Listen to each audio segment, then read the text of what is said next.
Hello guys, ituturo ko sa inyo paano ikabit ang visor ng LC300. Una, ito muna ang visor. Ito sobra, kailangan sa din.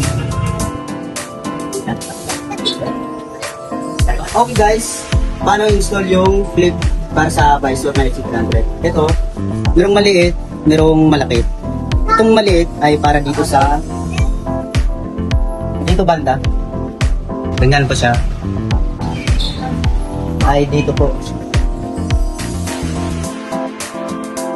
Kung napapansin nyo, ito ay gumaganon. Parang kumapasok siya sa loob. And dapat naganto yung forma niya. Itong nakabuka ay dapat sa baba. Ganyan po. Okay guys, ganito guys. Ito guys, pag hindi magkasya dito. Ayan po.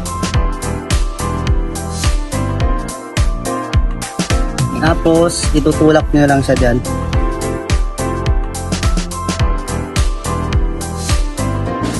Para ito, hindi nagagalaw-galaw.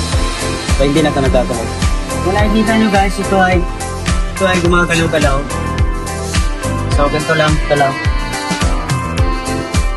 Yan ang forma. Gaganyan na lang dito. Tulak nyo na sa sagat guys, sagat nyo. Ayan guys, hindi na yan maggalaw-galaw.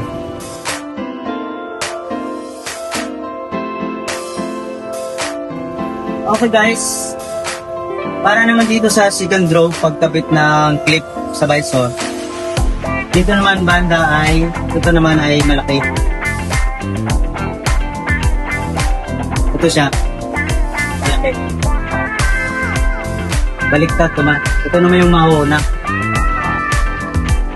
Tapos itong maliit, dito.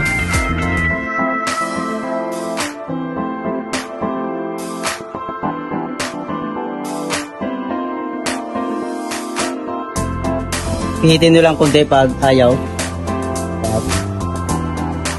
Tingnan nyo lang.